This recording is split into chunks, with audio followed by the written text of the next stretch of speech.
Bismillahirrahmanirrahim. Assalamualaikum warahmatullahi wabarakatuh. Alhamdulillah, alhamdulillahi wa kafa, wassalatu wassalamu ala nabiyil mustafa, nabiyina wa maulana wa syafi'ina Muhammadin wa ala alihi wa ashabihi ahlas sidqi wal wafa.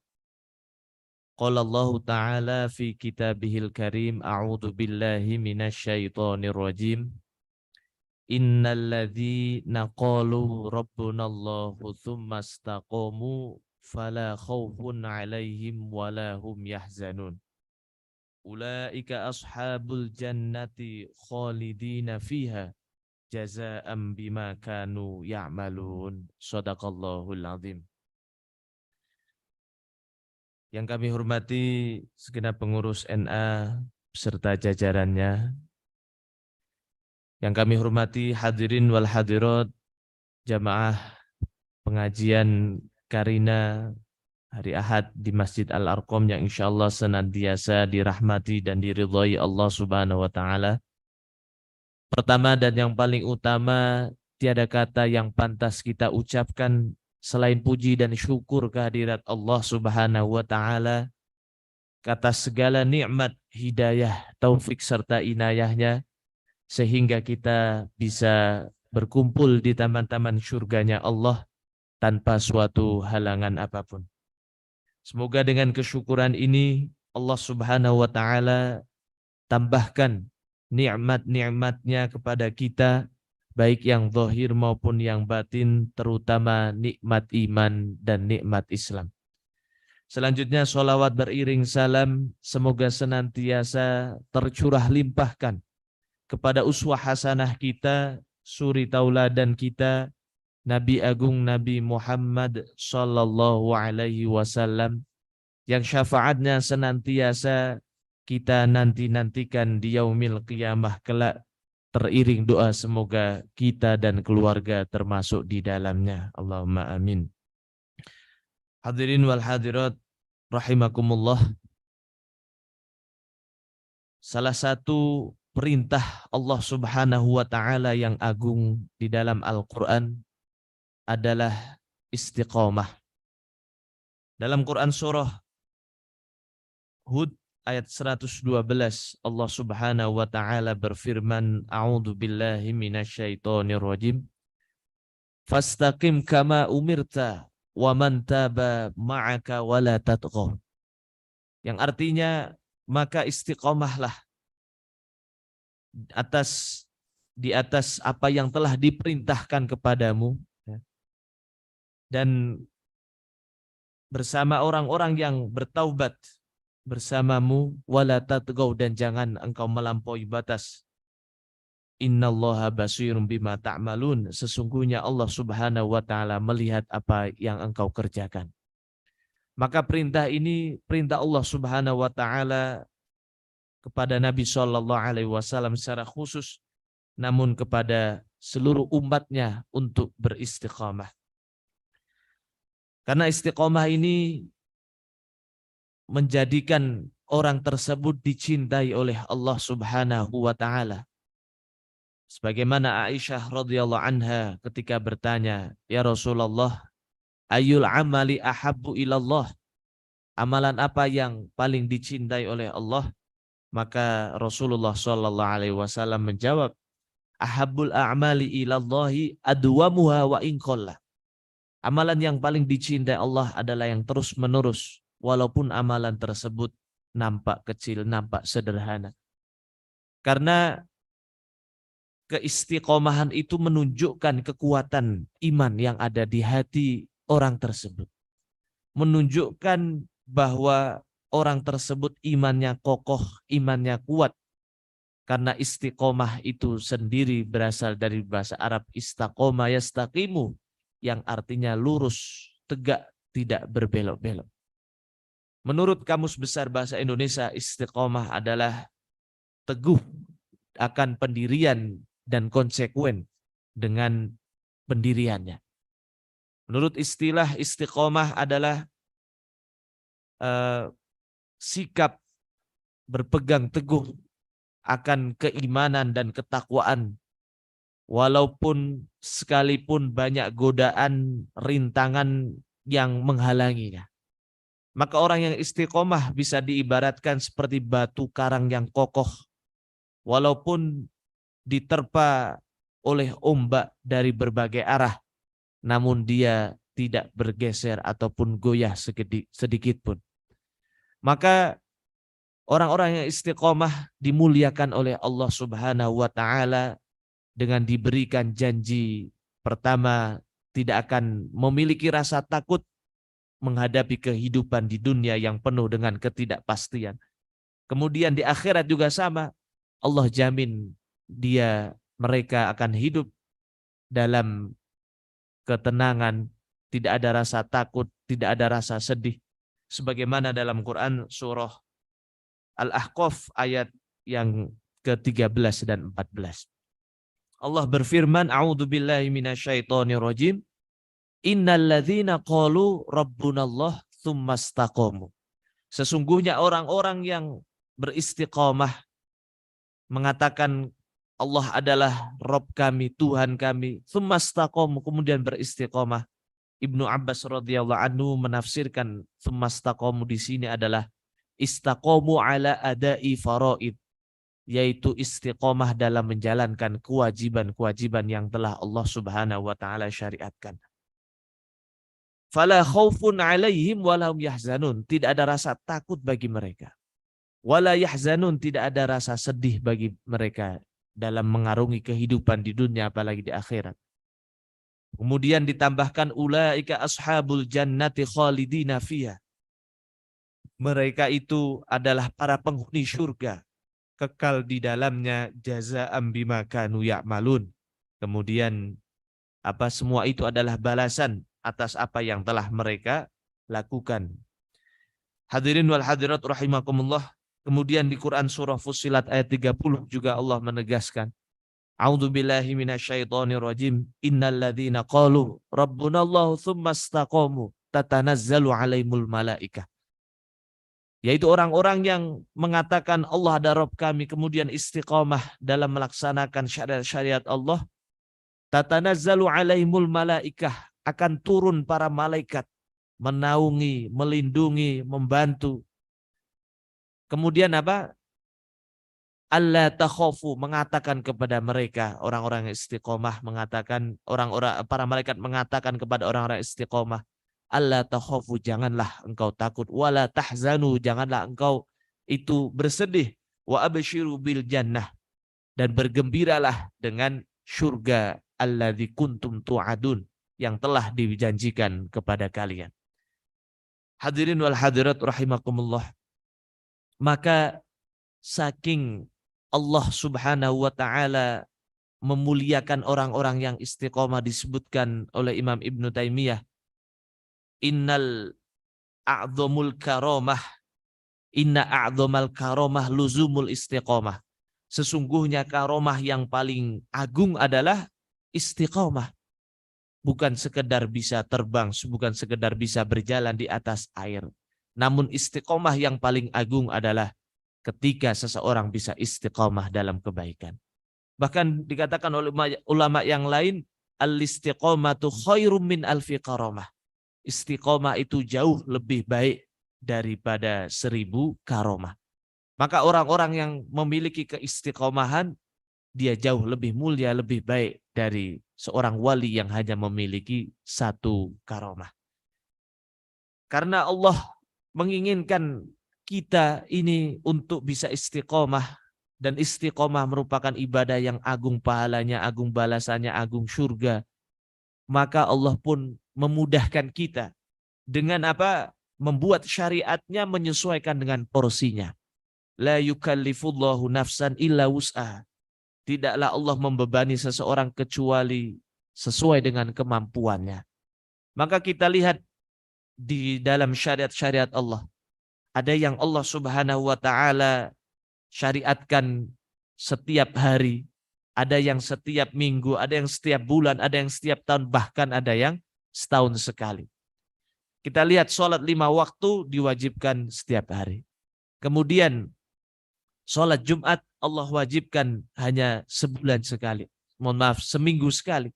Karena Allah melihat kalau misalnya setiap hari harus sholat Jumat, mungkin bisa memberatkan kaum muslimin. Kemudian ada yang sebulan sekali, yaitu puasa Ayyamul Bid. Ada yang bahkan setahun sekali, sholat Idul Fitri, Idul Adha. Kemudian berkurban. Bayangkan kalau misalnya Allah mensyariatkan berkurban itu setiap hari. Mungkin kita tidak mampu untuk melaksanakannya. Namun atas rahmat dan maha bijaksana Allah, sehingga berkurban setahun hanya sekali.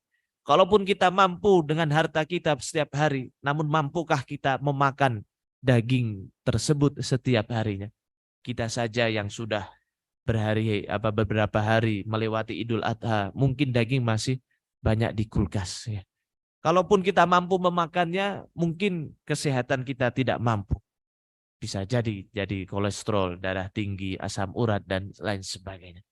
Maka Allah Subhanahu wa Ta'ala yang maha bijaksana sehingga meletakkan syariatnya itu sesuai dengan kemampuan hambanya. Bahkan ada yang sekali dalam seumur hidupnya. Apa itu? Contohnya adalah akikah, di mana Allah Subhanahu wa Ta'ala mensyariatkan hanya sekali seumur hidup. Menikah contohnya, kalau menikah ya bergantung dengan orangnya. Ya. Ada yang nikah, cerai, kemudian nikah lagi. Namun pada intinya Allah Subhanahu wa Ta'ala mensyariatkan hanya sekali. Contoh yang lain adalah khitan atau sunat bagi anak laki-laki. Ya. Maka cukup sekali. Bayangkan kalau setiap tahun sekali, maka mungkin sudah habis ya. Maka hadirin wal hadirat rahimakumullah, istiqomah adalah ibadah yang agung. Karomah yang teragung dari Allah Subhanahu wa Ta'ala, bahkan lebih baik dari 1000 karomah, pahalanya agung.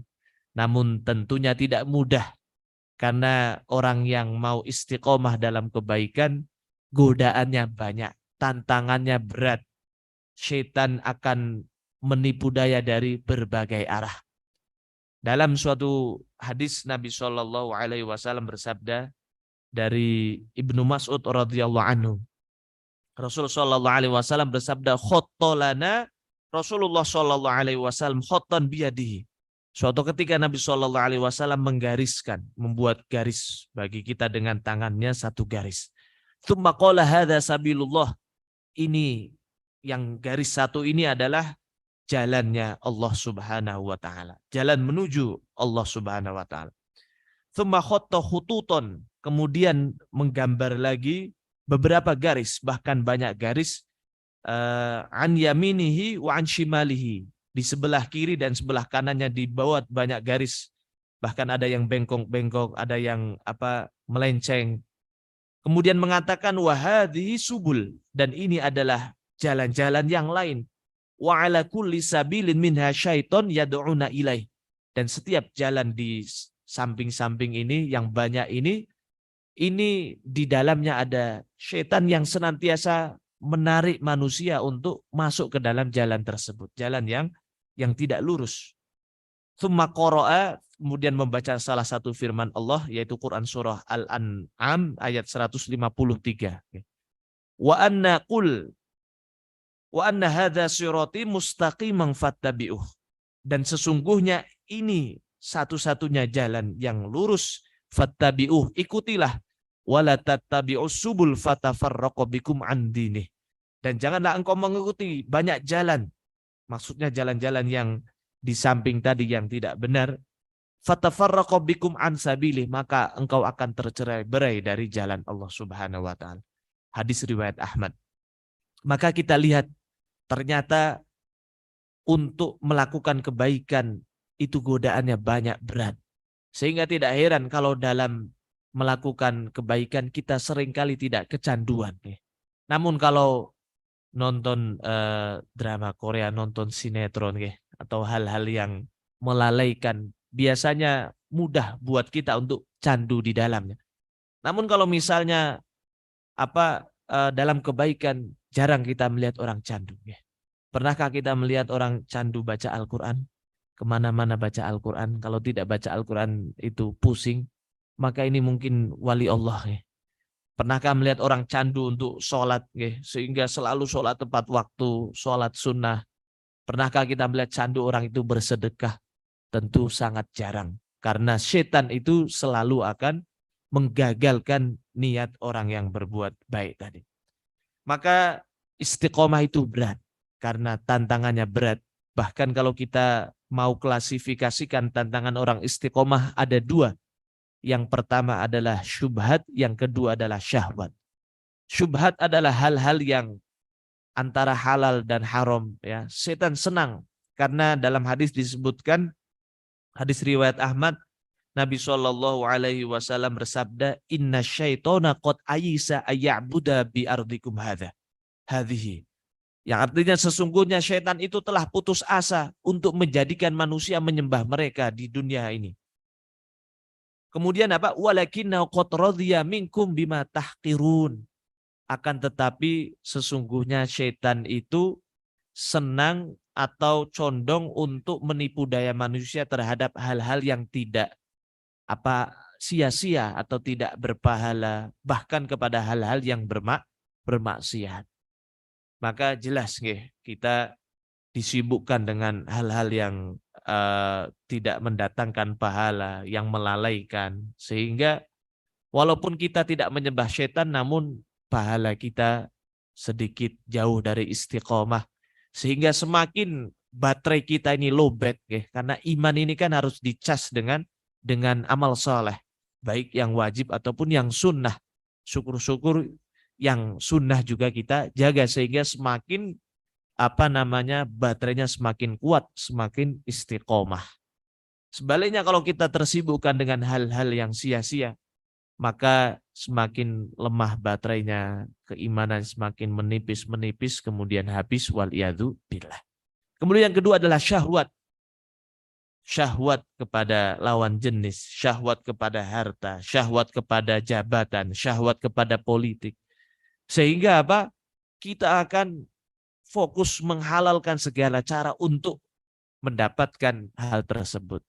Kalau syahwat sudah menguasai kita, maka Allah berfirman dalam Al-Quran, afara'aita manittakhadha ilahahu hawa. Apakah kalian tidak memperhatikan orang-orang yang menjadikan hawa nafsunya itu sebagai Tuhan, sehingga hidupnya tidak akan pernah puas karena hawa nafsu tidak akan pernah habis.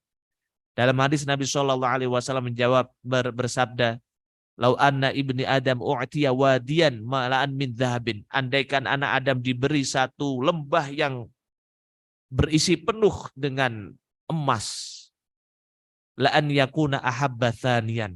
Pasti mereka akan menginginkan lembah yang kedua. Wa idza u'tiya thaniyan la'an yakuna ahabba thalithan. Kalau sudah diberi dua lembah, pasti akan minta yang ketiga lagi. Maka hati yang tidak pernah bersyukur tidak akan pernah bahagia karena tidak pernah merasa puas dengan nikmat Allah Subhanahu wa ta'ala. Kemudian syahwat terhadap harta. Kalau sudah punya harta, suruh sedekah susah, berkurban berat, padahal mampu, padahal membeli tas branded, jam yang mahal saja mampu, namun untuk berkurban seekor kambing saja beratnya minta ampun, waliyadu billah. Maka syahwat inilah yang menjadikan kita tidak istiqamah. Hadirin wal hadirat rahimakumullah. Kemudian kaidahnya adalah istiqamah bukan berarti dia tanpa salah.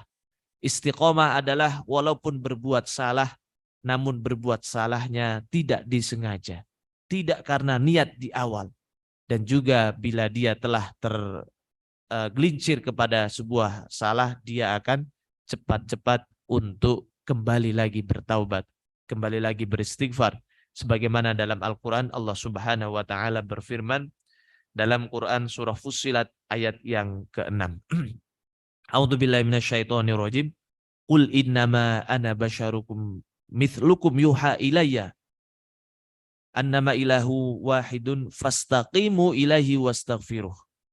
Yang artinya katakanlah sesungguhnya aku ini adalah bashar, manusia seperti halnya kalian, yang diberi wahyu oleh Allah, yang diperintahkan untuk mengatakan tidak ada Tuhan selain Allah, fastaqimu, maka beristiqomahlah, ilaih wastaghfiruh, beristiqomahlah di atas tauhid, beristiqomahlah di atas ketaatan, wastaghfiruh, dan memohon ampunlah bila kita ini melakukan kemaksiatan. Termasuk hadis Nabi SAW yang berwasiat kepada salah seorang sahabat Abu Dzar Al-Ghifari, ittaqillah itu makunta, bertakwalah kepada Allah dimanapun dan kapanpun. Kemudian dilanjutkan hadis yang selanjutnya adalah wa atbi'is sayyi'atal hasanata. Kemudian ikutilah setiap keburukan itu dengan kebaikan, dengan amal soleh. Karena setiap keburukan bila tidak cepat-cepat ditutup dengan amal soleh, dipotong dengan amal soleh, maka akan menjadi mata rantai kemaksiatan-kemaksiatan yang selanjutnya. Itu artinya apa? Nabi SAW realistis bahwa tidak mungkin seorang itu dalam ketaatan terus. Kadangkala futur, kadangkala tergelincir, maka cepat-cepatlah ditutup dengan amal soleh, sehingga mata rantainya terputus, dosa-dosanya diampuni oleh Allah Subhanahu wa Ta'ala. Kemudian di hadis yang lain juga disebutkan saddidu wa qaribu, tepatkanlah ketaatan kita, istiqomahlah, wa qaribu, kalaupun tidak mampu ya yang mendekati atau berusaha untuk mendekati yang tepat tersebut. Maka hal ini menegaskan bahwa istiqomah itu bukan berarti dia 100% tidak pernah berbuat salah, namun istiqomah adalah ketika berbuat salah dia tidak sengaja, kemudian ketika dia berbuat salah segera untuk kembali lagi. Kemudian kaidah yang kedua, bahwa istiqomah ini tidak bisa hanya dengan penampilan saja menutup aurat. Masya Allah baik. Namun lisannya ternyata masih berkata kotor, suka ghibah, suka mengumpat. Kemudian hatinya masih suka iri, hasad, dengki. Maka hal ini sudah tentu akan menjadikan dia tidak istiqomah. Dan juga yang kedua, tentu akan mendatangkan penyakit hati dan merusak keistiqomahan dari lahir tadi.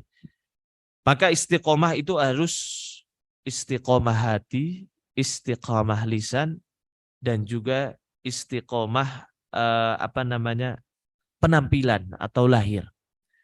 Nabi SAW bersabda dari Anas bin Malik radhiyallahu anhu, la yastaqimu imanu abdin hatta yastaqimu qalbah.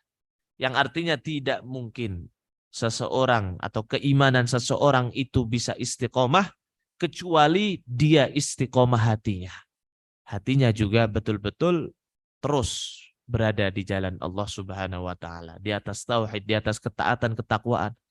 Wala yastaqimu qalbuhu hatta yastaqimu lisanu. Dan tidak mungkin hati seseorang itu istiqomah dalam kebaikan kecuali lisannya juga istiqomah dalam kebaikan. Maka tidak heran kalau kita melihat kadangkala ada orang yang menutup aurat, kemudian namun lisannya tidak dijaga, suka mengumpat, suka berkata kotor, ya. Karena hal ini tidak lain karena dia belum istiqomah. Kalau dia sudah istiqomah, pasti istiqomah semuanya, lisan, hati, dan juga lahir atau perbuatannya.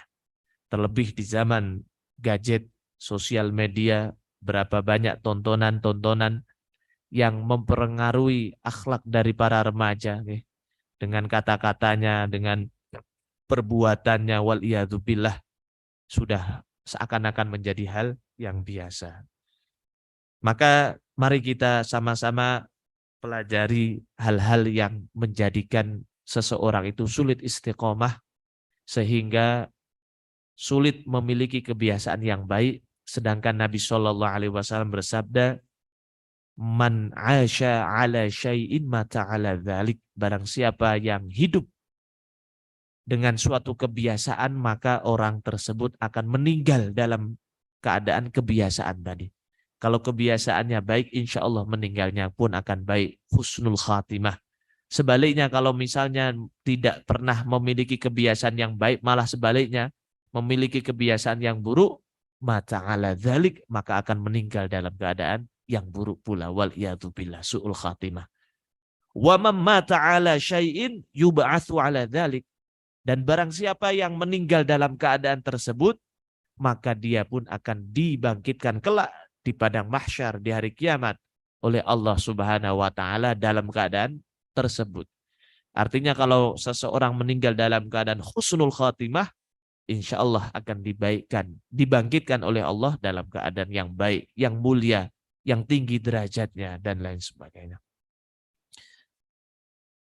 Yang pertama, sesuatu yang perlu kita jaga ya, agar kita terhindar dari kerusakan istiqomah, sebagaimana disebutkan dalam kitab Minhajul Qasidin ya.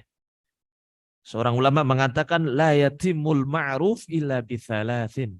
Tidak akan sempurna, tidak akan istiqomah seseorang dalam kebaikan, dalam kebajikan, kecuali ada 3 hal dalam dirinya.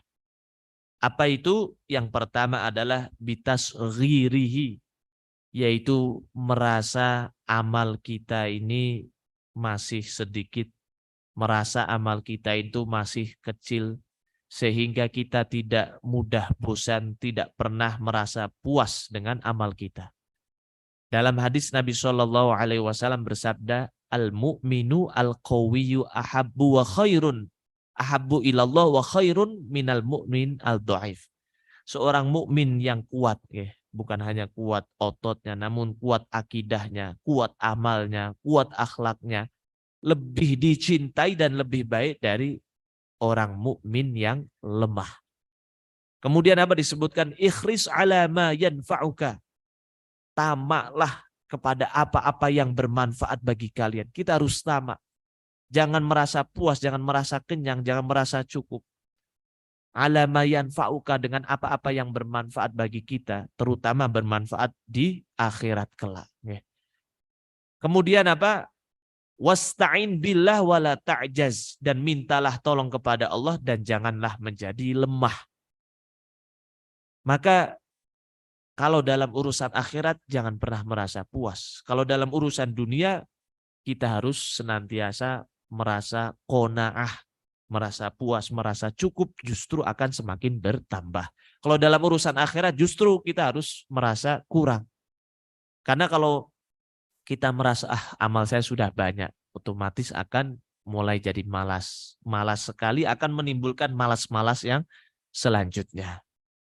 Maka orang yang merasa banyak amalnya sehingga malas, kemudian akan mulai al-istihanah atau meremehkan amal-amal yang kecil.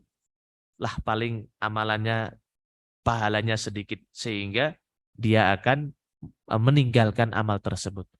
Padahal Nabi SAW bersabda, Iyakum wa muhtaqaratiz dzunub, yang artinya jauhilah dari kalian meremehkan sebuah dosa atau meremehkan sebuah amal kecil. Ya. Karena disebutkan dalam sebuah kitab, seorang ulama mengatakan dalam kitab Al-Ilmiyah, Al-Fusul Al-Ilmiyah wal Usul Al-Hikamiyah, disebutkan innallaha khobba'a thalathan fi thalathin. Sesungguhnya Allah Subhanahu wa taala menyembunyikan 3 hal di dalam 3 hal. Yang pertama, khobba'a ridhahu fi ta'atihi. Allah menyembunyikan ridhonya di dalam ketaatannya. Fala tahtakiru min ta'atihi syai'an. Maka jangan pernah kita meremehkan sebuah ketaatan walaupun kecil apapun. Fala'alla ridhahu fihi. Bisa jadi ridhonya Allah ada di dalam perkara tersebut. Mungkin hadir dalam majelis ilmu seakan-akan biasa. Ternyata bisa jadi itu yang akan menjadikan ridhonya Allah turun kepada kita. Sebagaimana dalam kitab Nasaihul Ibad disebutkan, suatu ketika Imam Al-Ghazali bermimpi, dan ketika bermimpi, beliau bermimpi dihadapkan oleh Allah di hadapannya kelak di hari kiamat. Kemudian Allah Subhanahu wa taala bertanya, bima qaddamtu alayya, apa yang telah engkau persembahkan kepadaku? Wa adhkuru amali, maka kemudian Imam Al-Ghazali menyebutkan amal-amalnya. Masya Allah, beliau ulama besar. Ketika ngaji itu hampir satu alun-alun mungkin penuh. Kitab-kitabnya banyak. Bahkan sampai sekarang Ihya Ulumuddin dan kitab-kitab yang lainnya, Tanbihul eh, apa namanya, Mukasyafatul Qulub dan lain sebagainya masih banyak digunakan saat ini. Namun Allah ketika itu mengatakan lam aqbalha, aku tidak menerima amal-amalmu yang itu. Wa inna ma qabiltu minka dzata yaumin. Namun aku menerima amalmu yang suatu hari ya nazalat zubaban ala amidat, yang suatu ketika ada seekor lalat yang menghinggap di atas tinta milik engkau ketika engkau sedang menulis. Kemudian kamu berhenti menulis untuk mempersilahkan atau memberi kesempatan lalat itu minum. Maka inilah amalan yang mendatangkan ridho dan rahmatku. Artinya apa? Kita lihat ternyata hanya memberi minum seekor lalat. Namanya lalat minum mungkin tidak sampai 1 sendok saja, tidak. Apalagi 1 liter atau 1 botol, tidak. Begitu simpel, sederhana, kecil. Kemudian pertanyaan, masa lalat minumnya tinta apa enggak mendem, ya itu urusan lain ya. Maka karena amal yang kecil ini ternyata disitulah datangnya ridhonya Allah. Maka orang yang istiqomah tidak pernah merasa amalnya itu sudah banyak. Sehingga dia terus setiap ada kesempatan yang baik, ada seorang fakir miskin, dia berikan semampunya. Kalau 1.000 tidak apa-apa, 500 tidak apa-apa. Karena bisa jadi amal yang kecil itu justru malah mendatangkan ridhonya, rahmatnya Allah Subhanahu wa Ta'ala. Membaca doa setiap sebelum tidur, sebelum makan, setelah tidur, setelah keluar dari kamar mandi, nampak kecil, tidak seperti ibadah haji yang perlu perjuangan yang hebat. Kemudian tidak seperti jihad yang mengorbankan nyawa. Namun kita tidak pernah tahu amalan mana yang mendatangkan ridhonya Allah. Maka dulu kalau kita masih kecil, kadangkala orang tua menasihati, dihabiskan nasinya nak, siapa tahu berkahnya ada di suapan yang terakhir. Kemudian hadirin wal hadirat rahimakumullah, kalau kita menganggap amal kita sudah banyak, ini akan merusak keistiqomahan. Karena apa? Akan menimbulkan rasa ujub, rasa sombong, rasa lebih baik, sehingga suka merendahkan orang lain, sehingga suka untuk menghina orang lain, sehingga muncul penyakit-penyakit hati, dosa-dosa lisan. Otomatis dosa-dosa ini akan menjadikan orang tersebut menjadi dosa tersebut akan menggelapkan hatinya dan menjadikan tidak istiqomah, wal iyadzu billah. Maka mari kita menganggap amal kita sedikit, dosa kita besar, walaupun dosanya kecil kita anggap besar agar kita tidak meremehkan setiap kemaksiatan.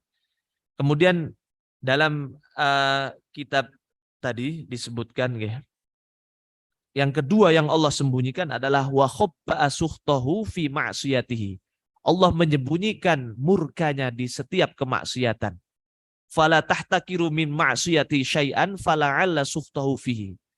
Jangan pernah kita meremehkan satupun kemaksiatan, sekecil apapun, walaupun tidak ada yang melihat, karena bisa jadi kemaksiatan tersebutlah yang mendatangkan murkanya Allah Subhanahu wa Ta'ala kepada kita. Wal iyadzubillah.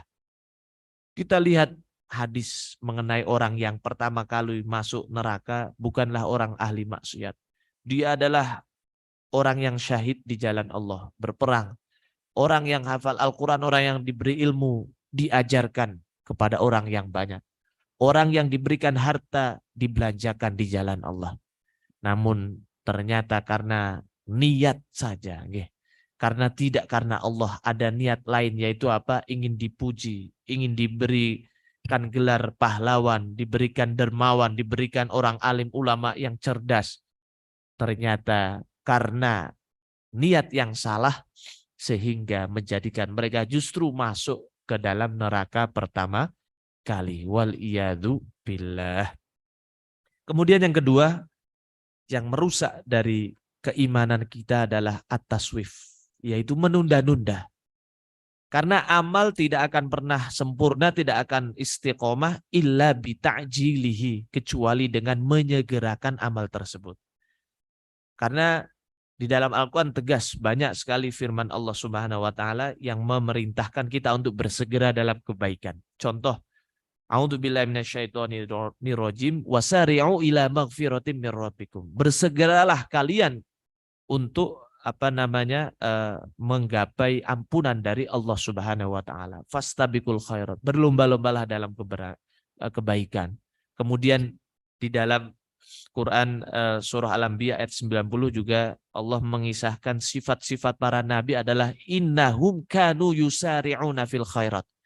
Mereka itu para nabi, para orang soleh, para kekasih Allah, yusari'una fil khairat, senantiasa menyegerakan kebaikan. Wa yad'unana raghaba wa rahaba, dan senantiasa berdoa dengan penuh harap, penuh takut, ya. Yang pada intinya bahwa orang-orang yang sunang menunda kebaikan pasti sulit untuk bisa istiqamah. Imam Hasan Al-Basri memberikan nasihat kepada kita. Beliau mengatakan, ya ibna Adam, wahai anak Adam, iyyaka wat taswif, jauhilah kalian dari perkara menunda kebaikan. Fa innaka biyaumika hadza walasta bighat. Sesungguhnya kita ini, milik kita ini adalah hari ini, walasta bighat. Kalau untuk besok kita belum tentu memilikinya. Dalam Quran akhir surah Luqman Allah berfirman, a'udzubillahi minasyaitonirrajim, wa ma tadri nafsum madza taksibu ghadan. Tidak ada yang tahu apa yang akan menimpa, apa yang akan terjadi pada diri kita esok itu. Kemudian Imam Hasan Al-Basri mengatakan, fa iyakunu ghadan, ya, laka fakisfuhu, ya, fakisfuhu kama kisfal yaum. Kalaupun besok Allah masih memberi kesempatan, esok itu masih menjadi milik kita, maka berusahalah seperti halnya engkau berusaha hari ini. Wa ilam yakun ghad laka, akan tetapi bila besok itu bukan menjadi milik kita, kemudian kita menunda-nunda, ya, tsumma tandam ala ma farratta fil yaum, maka engkau tentu akan menyesali tentang apa yang telah engkau tinggalkan, kesempatan-kesempatan kebaikan yang seharusnya bisa dilakukan pada hari ini. Okay. Maka hadirin wal hadirat rahimakumullah, kita lihat berapa banyak orang yang mau sedekah ketika ada orang yang meminta-minta. Namun dia menunda-nunda, sehingga ketika dia sudah mau bersedekah, ternyata kesempatan hilang karena orang yang meminta-minta mungkin sudah tidak ada. Karena mungkin bisa jadi dia lupa. Karena bisa jadi kesempatannya sudah tidak ada. Karena dia sudah sibuk dengan kebutuhan ini, bayar ini, itu, dan lain sebagainya. Sehingga dia tidak jadi sedekah. Berapa banyak orang yang mau sholat duha karena menundalah nanti saja jam 10. Nanti saja jam 11. Ternyata sibuk main HP sampai duhur belum sempat sholat duha. Berapa banyak orang yang ingin berbakti kepada orang tuanya, memberi hadiah kepada orang tuanya. Lah nanti saja, nunggu hadiahnya itu besar. Ternyata ketika menunda-nunda, sudah mampu memberikan hadiah yang dicita-citakan, ternyata orang tuanya telah tiada. Berapa banyak orang yang ingin bertaubat, lah besok pagi saya bertaubat. Ternyata malam ketika tidur, pagi sudah tidak bisa bangun lagi. Waliyadzubillah. Maka orang-orang yang menunda itu pasti akan banyak menyesalnya. Seorang ulama yang bernama Imam Ibnu Qayyim rahimahullah ta'ala mengatakan, yafiru min ijabati da'il kasal. Hendaknya setiap orang itu menjauh dari panggilan untuk malas. Maka kalau kita ada bisikan-bisikan malas, bisikan-bisikan untuk menunda, kita hilangkan dengan langsung memaksa mengerjakannya. Karena kalau kita memilih dipaksa masuk surga atau dipaksa atau dipersilahkan masuk VIP-nya neraka, kira-kira pilih mana ya? Tetap pilih memaksa walaupun memaksa namun masuk surga. Ila da'il amal wa tashmir. Tinggalkan, paksakan meninggalkan yang malas, bisikan-bisikan malas, bisikan capek dan lain sebagainya untuk menjawab kepada amal dan juga menjawab kepada bersiap-siap untuk beramal. Bil jiddi wal ijtihad, dengan sungguh-sungguh dan juga dengan usaha maksimal. Wahadihi ya huna sidqul amal, kemudian mengerjakannya dengan tulus.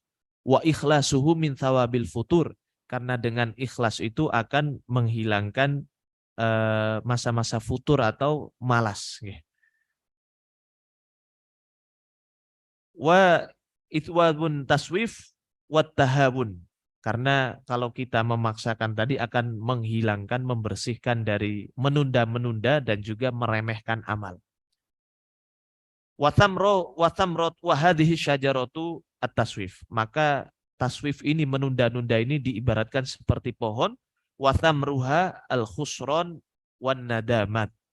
Yang mana menunda ini pohon yang buahnya itu adalah satu kerugian karena dia tidak memiliki bekal amal nanti ketika telah ajal tiba. Wan nadamat, hanyalah penyesalan-penyesalan yang tidak ada artinya. Dalam surah Al-Munafikun Allah mengisahkan orang-orang yang diperintahkan untuk berinfak namun dia enggan. Kemudian ketika datang ajal mengatakan laula akhortani ila ajalin qarib. Ya Allah, tangguhkan sebentar saja kematianku, undur saja sebentar saja. Fa as-saddaqa wa akum minas sholihin. Mereka ingin bersedekah ya, kemudian ingin menjadi orang yang soleh. Namun jawaban Allah, wala yuakhirallahu nafsan idza jaa ajaluha. Tidaklah Allah tangguhkan, tidak mungkin Allah undur ajal seseorang ketika telah datang, telah tiba. Kemudian ada hadis lain di mana ketika haji wada Nabi Shallallahu Alaihi Wasallam berwasiat kepada para wanita, salah satunya, ya ma'syaron nisa, wahai para wanita, tasoddaqna fa inna kunna aktsara khotobi jahannam, yang artinya bersedekahlah kalian, jangan menunda-nunda. Fa inna kunna, karena sesungguhnya sebagian besar dari kalian aktsara khotobi jahannam, akan menjadi bahan bakarnya api neraka atau akan masuk ke dalam neraka. Lima ya Rasulullah, mengapa banyak dari kami yang masuk ke dalam neraka? Sebetulnya bukan hanya wanita namun dari pria, dari lelaki juga sama. Li'anna kunna takfuru al-ashir, karena banyak wanita yang kufur dengan kebaikan-kebaikan suaminya, atau sebaliknya banyak suami yang tidak menghargai kebaikan-kebaikan istrinya. Ketika satu kali berbuat salah yang diingat salahnya, benci, marah, tidak memaafkan, padahal kalau dihitung kebaikannya jauh lebih banyak dibanding kesalahannya. Maka ini yang menjadikan banyak orang masuk ke dalam neraka. Wa tukthirna al-la'nah, banyak melaknat, sedikit-sedikit melaknat, sedikit-sedikit melaknat. Ada teman yang jahil sedikit melaknat, wal iyadzubillah, tidak bisa sabar, tidak bisa mengambil hikmah. Wa tukthirna asyaka, dan banyak mengeluh, terutama mengeluhnya di media sosial sekarang seperti yang terjadi, yang viral nih. Kemudian watas wifna, yaitu suka menunda-nunda al-khairat, menunda-nunda kebaikan, wal iyadzubillah. Maka Ibnu Umar radhiyallahu anhu ketika mendengar nasihat Nabi Shallallahu alaihi wasallam, kun fid dunya ghoriban aw sa'abiru sabilin, jadilah di dunia ini seperti seorang yang asing atau orang yang dalam perjalanan. Artinya orang perjalanan, orang yang asing pasti akan kembali. Kita pun sama, kembali ke akhirat, dan kembali tentunya bekalnya bukan rumah, bukan harta, namun kembalinya adalah dengan amal soleh kita. Maka Ibnu Umar radhiyallahu anhu menimpali hadis ini dengan mengatakan, idza amsayta fala tantadhiris shabah. Ketika kita di waktu pagi jangan menunda-nunda berbuat baik sampai nanti waktu petang. Wa idza amsayta fala tantadhiri wa idza asbahta fala tantadhiril masa. Dan ketika kita di waktu pagi jangan menunda-nunda untuk berbuat baik sampai di waktu petang. karena kita tidak pernah ada yang tahu kapan ajal kita ini tiba. Maka itu mengenai perusak amal. Yang kedua adalah suka menunda-nunda. Dan yang ketiga adalah memamerkan amal. Karena amal ini tidak akan pernah sempurna, ya, illa bisitrihi, kecuali dengan menyembunyikan atau berusaha untuk tidak memamerkan amal. Memang ada sebagian kecil amal yang harus dipamerkan, yaitu apa? Adzan. Nggak mungkin adzan itu Ustadz, berarti adzan nggak boleh dikeraskan, akhirnya bisik-bisik, tidak. Kemudian pergi ke masjid, ya, itu suatu syiar Islam. Kalau suatu syiar memang harus diperlihatkan, namun niatnya untuk meninggikan syiar-syiar Allah Subhanahu wa Ta'ala. Kemudian namanya orang yang senang menyembunyikan amalnya, itu tanda bahwa semakin ikhlas dia dalam beramal. Tidak mengharapkan balasan, tidak mengharapkan pujian dari manusia. Dia hanya mengharapkan balasan dari Allah Subhanahu wa Ta'ala. Wa ma umiru illa liya'budullaha mukhlishina lahuddin. Dan mereka tidak diperintahkan kecuali untuk memurnikan ibadah, yaitu mengikhlaskan dalam setiap ibadahnya. Karena kalau orang itu tidak ikhlas, biasanya dia itu mudah kecewa, mudah sakit hati. Karena apa? Merasa perbuatannya tidak dihargai, merasa perbuatannya disia-siakan. Akan tetapi orang yang ikhlas tidak pernah merasa bahwa perbuatan baiknya sia-sia walaupun orang tidak membalas. Bahkan walaupun orang membalasnya dengan keburukan sekalipun. Air susu dibalas air tuba, dalam Islam tidak ada. Karena apa? Kita lihat Nabi Shallallahu Alaihi Wasallam mau ke masjid saja harus dilempari kotoran. Namun apakah kemudian beliau merasa mengeluh, merasa udah nggak usah ke masjid saja daripada dilempari kotoran? Tidak, beliau tetap istiqomah. Karena apa? Orangnya ikhlas, tidak mengharapkan pujian atau tanggapan dari manusia.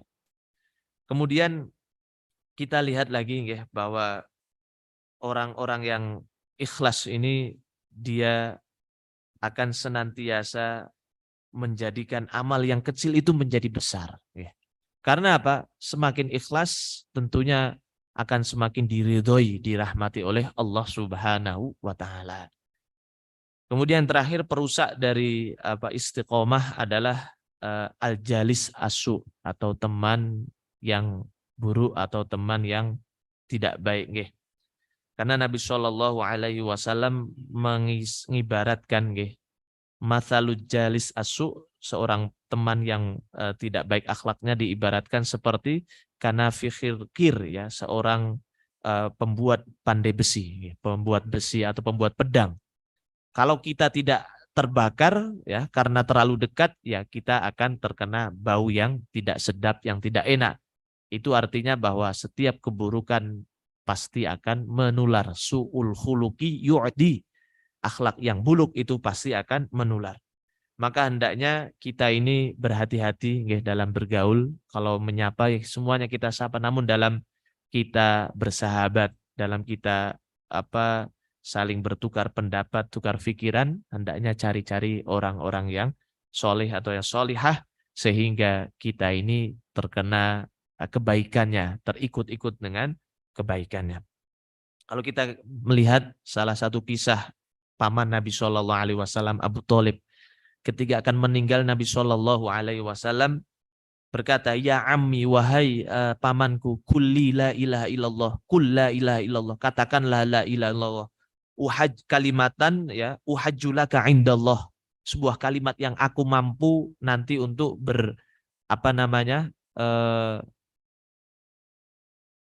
membela engkau di hadapan Allah Subhanahu wa Ta'ala. Namun ada Abu Jahal, ya, Abu Lahab yang datang mengatakan, atarghabu ammillati Abu Thalib, ya, apakah engkau tidak suka dengan agama ayahmu yaitu Abu Thalib?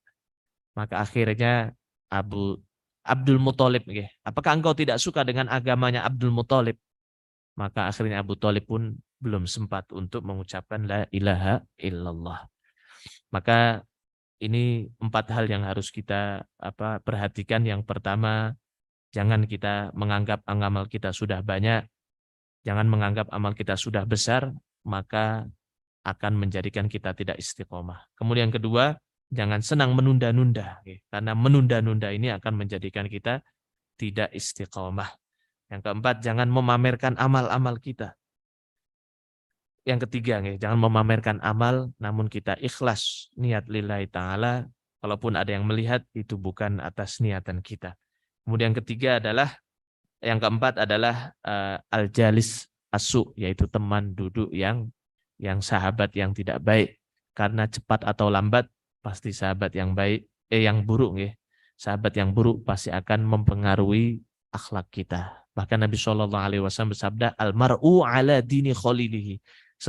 Agama seseorang itu bergantung pada agama temannya tersebut. Falyanzur ahadukum man yukhalil. Maka ketika dia hendak memilih sahabat dekat, maka lihatlah bagaimana agamanya. Baik, itu saja yang bisa saya sampaikan. Kurang lebihnya mohon maaf. Mungkin nanti kalau ada pertanyaan kami persilahkan. Ada pertanyaan mungkin? Tidak ada, sudah jelas.